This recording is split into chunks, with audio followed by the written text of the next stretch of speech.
President Duterte ayaw nang umuwi. Alright, so ayaw nang umuwi ng ating Pangulo, and also nga pala ang authentication ng Polvoron video ay nasa Korte Suprema na. Yun, ito nga ho ang pag-usapan natin mga ka-reaction update PH. Unang-una ho sa lahat, si Tatay Digong nagsalita ho. Pinabahagi niya ho dito kay Kong Pulong na sabi niya hindi muna daw ho sana siya uuwi o wag muna daw umuwi hanggat si Bangag pa daw ho ang presidente. Sabi niya kahit nabigyan daw ho siya ng interim release, kahit na dito na lamang daw ho siya sa Netherlands, ICC, okay lang daw ho sa kanya. Ang problema ka dito, ang panalangin ho kasi ng ating mga kababayan, lalo na kung mga nagmamahal sa kanya, kahit na sana dito lamang ho siya sa kanyang bahay, sa tahanan ho niya para mas komportable naman ho ang kanyang interim release habang hindi pa ho pinapatakbo ang kanyang kaso. Diba? Mga kabit, yun lang naman ho yung gusto natin, yung makitang makauwi naman si Tatay Digong kahit saglit lang. Makita lang siya, masilayan ho siya ng milyong-milyong Pilipino na makikita at makikita ho natin mga kabit. Libo-libo, milyon-milyon Pilipino ho yung magkakandarapang makita na naman ho siya diyan sa Davao City. Kaya mga update hindi lang yan. Pati itong polboronic video ni Marcos Jr. iipinasa na ho dyan sa Korte Suprema. Hinihintay na lang ho ang magiging komento, resulta ng Korte kung ano nga ba ang dapat i-take action sa ginagawang kababalaghan ng First Family, First Lady at walang iba si Mr. Tubig. Kaya mga dit, kung bago lang ho kayo sa ating channel, isang like, isang share, isang subscribe lamang ho, malaking tulong na ho yan. Sabay-sabay ho tayo magkomento, mag-react dito sa ipinasa nga ho polboronic video ni Miss Maharlika ng kanyang kung sino-sino pa dyan sa Korte Suprema. Kaya dito, react na ho tayo. At syempre, bago pala ako magtuloy-tuloy, gusto ko muna kayong anyayahan sa Sendwave app. Araw-araw Pasko, kaya mag-download na ng Sendwave app. Ang kanyang app ay ganitong kulay, ano? So you'll get $20 free credit sa inyong unang transfer. So kung kayo nasa Amerika, libre po ang pagpapadala ng pera mula dito papuntang Pilipinas. Kaya naman kung kayo nasa Europa, Canada, aba, mag-download ka na. Alright, ngayon mga kababayan, ang mga eksenang kaganapan, right, nag-statement kasi si Congressman Pulong Duterte kasi nasa dahig siya ngayon, di ba?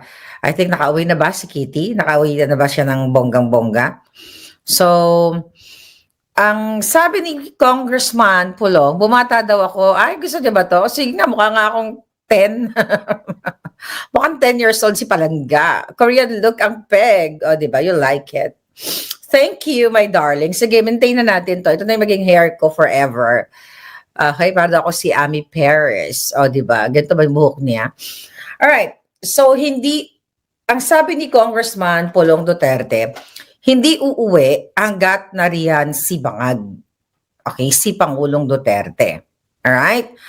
Ang sabi, mas gugustuhin pa ni Pangulong Duterte na manatili na muna sa dahig habang si Bangag pa rin ang nasa pwesto. Based yan kay Congressman Pulong Duterte. Ito mga kabdita, unang-una ho sa lahat, hindi rin ho talaga natin masisisi si Tatay Digong dahil mga kabdita, isipin mo ipagkanulo mo yung isang Pilipino sa banyaga. Samantalang nung namumuno si Tatay Digong bilang presidente, lahat nga ng mga OFW may mga nagawang kasalanan dyan, pinapauwi ho niya. Hindi niya ho isinusuko sa mga banyaga. Tapos itong presidente, kapwa niya former president mga kabdi, ipagkakanulo niya sa banyaga. Ganyan ho kawalang hiya. Siguro mga kabdi, sa sobrang sakit ho ng loob ni Tatay Digong, ayaw niya na munang umuwi sa ating bansa. Diba? Nandidiri ho siya sa ginawa sa kanya ni Bangag na Marcos Jr. Kaya mga kabdi, hinihintay lang ho natin na si Marcos Jr. ay ma-impeach na sa Pebrero. Tapos dalhin din ho yan sa ICC, iparanas ho sa kanya kung ano yung ginawa niya kay Tatay Digong. Doon, panigurado at panigurado mga kabdi, matutuwang matutuwa si FPRRD. Okay, then nanawagan si Congressman Pulong Duterte na kung daw sa tingin ninyo, okay, na nasa delikado na ang Pilipinas, actually sa mga sa mga taong nasa gobyerno, yung mga support dyan, magpatuloy na kayo. Kung sa tingin ninyo na delikado ang Pilipino, protect the Filipino people. Okay, what's my take here? Okay. My take here, I think tama si Pangulo. Siguro, even though si Pangulong Duterte ay nakakulong, mga kababayan, hindi naman kasi talaga siya nakakulong sa literal na kulungan, di ba? Nakatulad ng mga nasa Bilibid o yung mga nasa Alcatraz, hindi naman ganun yung kanyang kulungan. Sabi ni Jerry Mateo, parang DC daw yung aking edad. O, di ba? I love that. So, buhok lang talaga ang nagdadala sa alindog. Alright, what's my take here, mga darling? Okay, mga palangginging. O, by the way, naku-watch ba kayo ng Alindog TV 21? Ano yung mga chika-chika tungkol sa mga buhay asawa, buhay jowa, mga biyenan. Yun mga pinag-usapan namin kagahapon, ha? Mag-follow na kayo dun sa Facebook, Alindog TV 21. Okay. So doon sa tinuran ni Pulong, I think si Pangulong Duterte talagang hangga't maaari, syempre na-share sa kanya ng kanyang mga anak kung ano yung sitwasyon ng mga ng ating bayan at ano ang nararanasan natin ngayon. Okay? Sa kamay ng mga bangag. Alam mo, iniisip ko din minsan na tama din naman. Alam niyo kung bakit?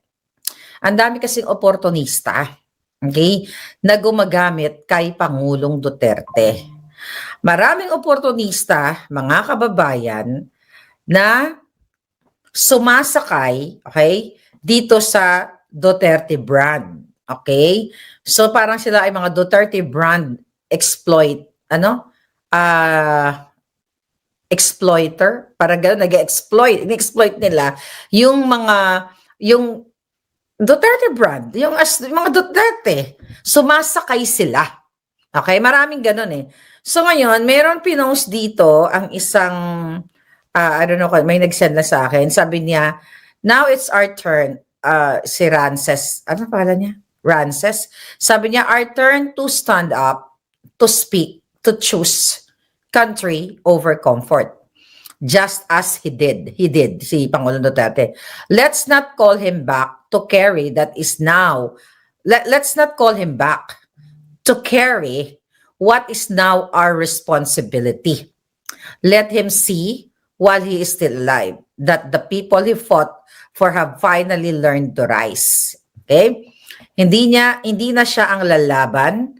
Hindi na siya ang lalaban para sa atin. Tayo na ang lalaban para sa Pilipinas. Okay? Okay. Tama yon. Tama yun mga kababayan kasi ang daming mga politiko na ngayon pa lang pumuporma na para what?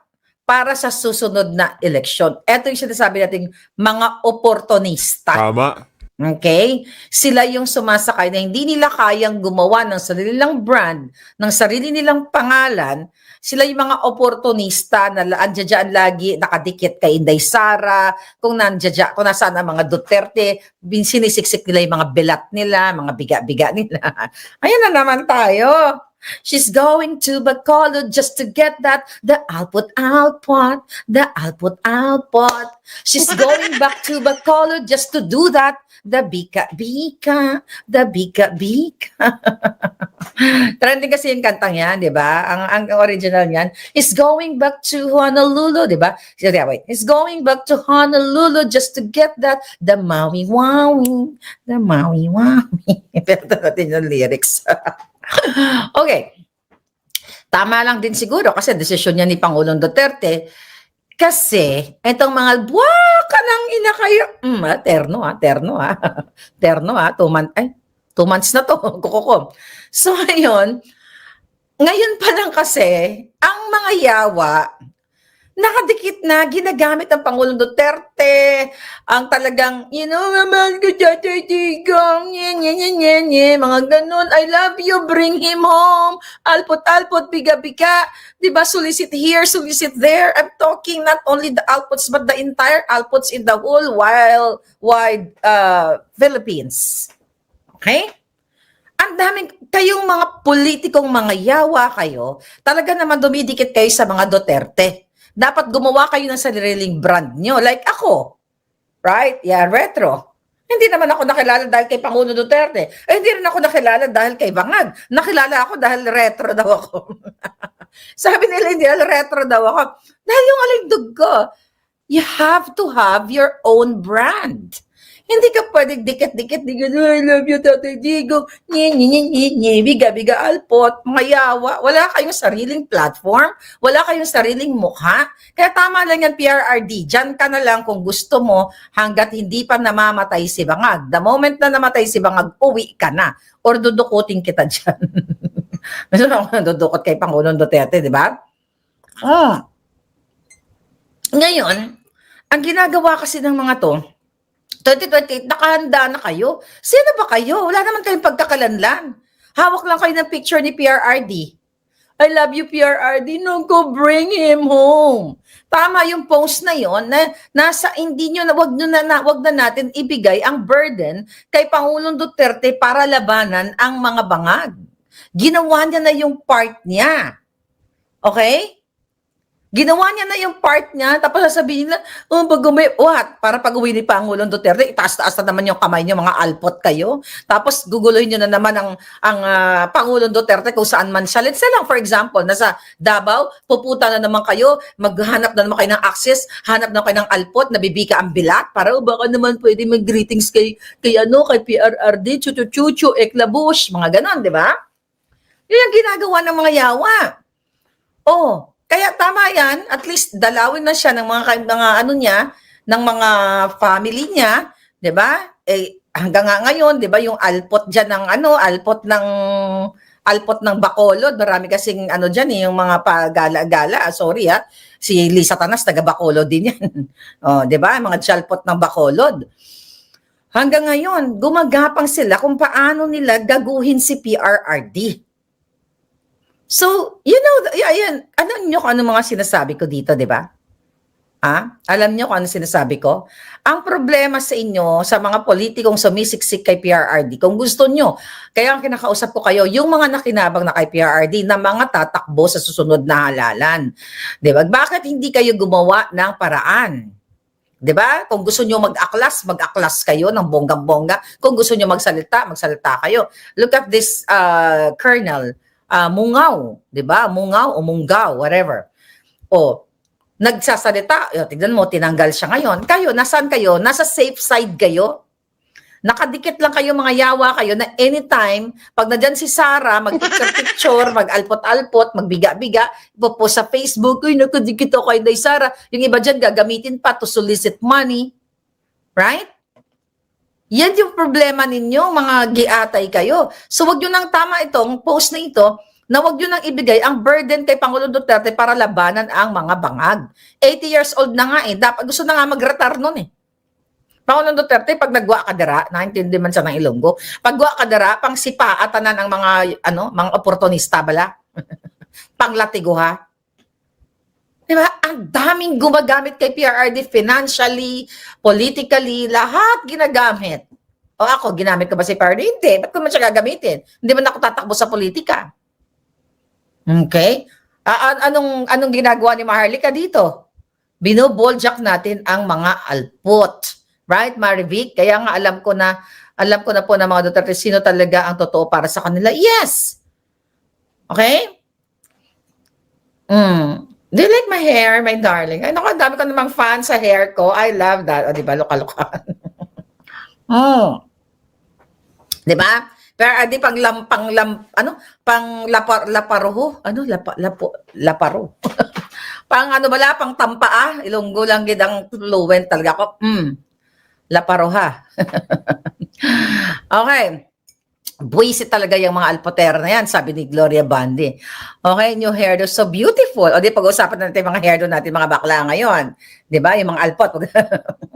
Okay, so ngayon, mga kababayan, ang eksena dito, pumuti ako, no? Pero puti naman talaga ako,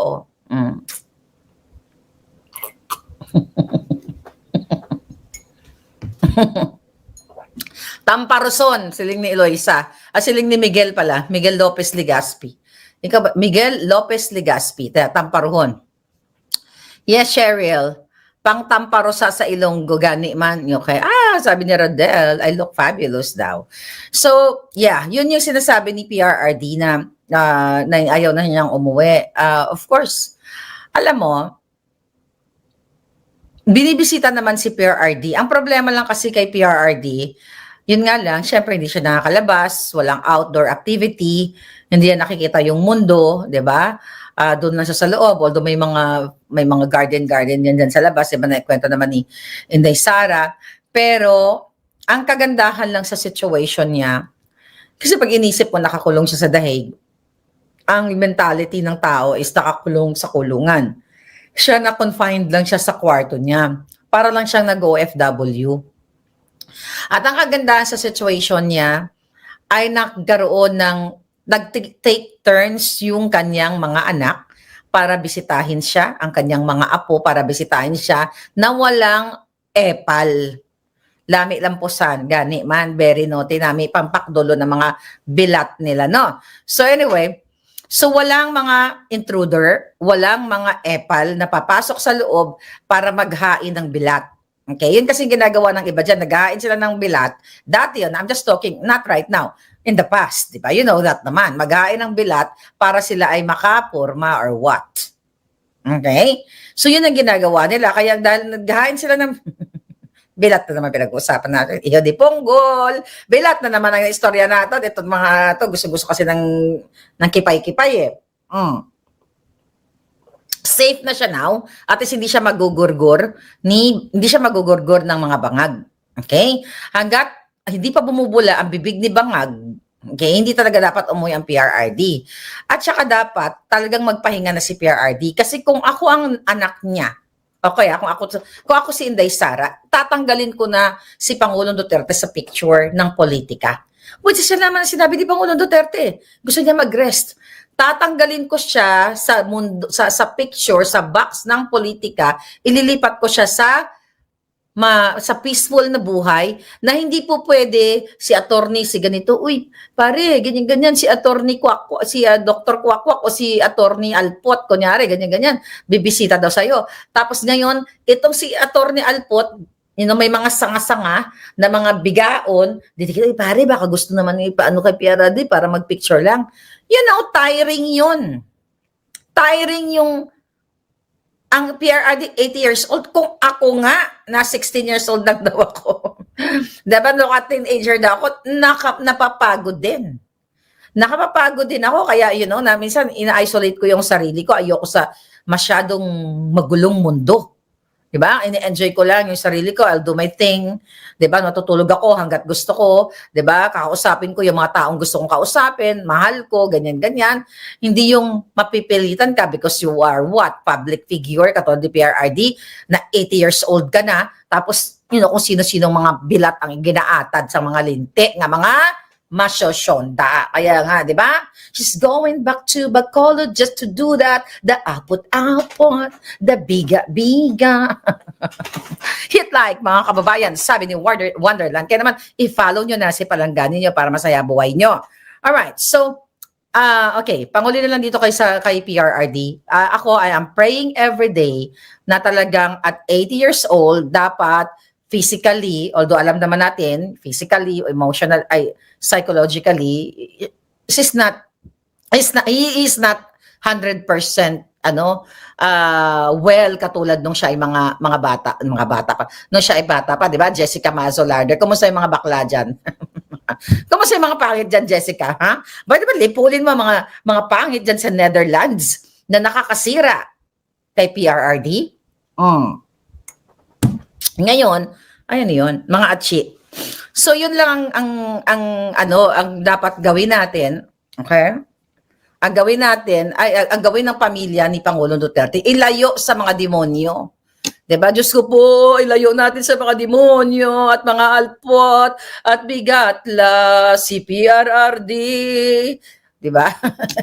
Magpapasyon na naman ako dito. So ilayo natin si Pangulong Duterte sa mga masasamang damo o sa mga gumagamit lang. Alam ko, kilala ko lahat yung mga gumagamit kay PRRD. Kilala ko lahat ang mga yawa para sa election 2028. 'Di ba? Si Maharlika, wala akong gamit kay PRRD na pag 2028 tatakbo si Maharlika. Excuse me, magkaiba tayo. Kayo putang ina, sabi nga nung taga, sino ba yun? Jessica sa the Netherlands. Kung di pa naman kayo mga buang, pati karton, jajakitan nyo yung standee ni PRRD. Nabasa ko sa group chat. Yung standee ni PRRD sa dahig, ginakitan ba naman? Kasi nagsusnow sa ano, di ba? Sa Netherlands, ginakitan kasi daw parang lamigin si PRRD. Sabi nung nasa group chat, apot na mga jutang dyan, kung di ba naman bobo, sabi gano'n, yung mga alpot doon, ginakitan daw ginakitan yung study, yung karton ni PRRD, sabi, jutang dyan na, kailan pa giniginaw ang karton? Just tawa ako ng tawa, sabi ko nga ano, so ginakitan si PRRD, para what? Para maka-optics, I love you PLLD, kumot-kumot, biga-biga, alpot-alpot, para, alam mo, nakakatawa kayo. Nakakatawa kayo, mga yawa kayo. Ano-ano na lang talaga yung pinagagawa nyo sa buhay ninyo. Sabi ko nga, kung gusto nyo makilala sa mundo, sa social media, gumawa kayo ng sarili nyong pangalan, like Maharlika. Hindi sumakay sa kahit anong issue. Ipinganak na malindog. Anyway, so another thing, by the way, mga kababayan, ito good news ha. Yung Pulburon video, authentication. Did I say authentication, darling? Okay. Hindi. Okay, shortcut yan. So yung Pulburon video, nasa Korte Suprema na.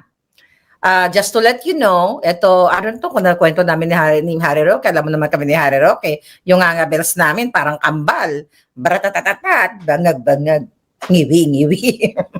Gumagano kami ni Harry. Harry, you like my hair, darling? I'll see you very soon. Anyway, so yung authentication ng video, hininginan ng Korte Suprema ng Pilipinas. Okay? Kasi di ba may nag-file na what do you call it? May nag-file ng disbarment kay Spokes Harry Roque.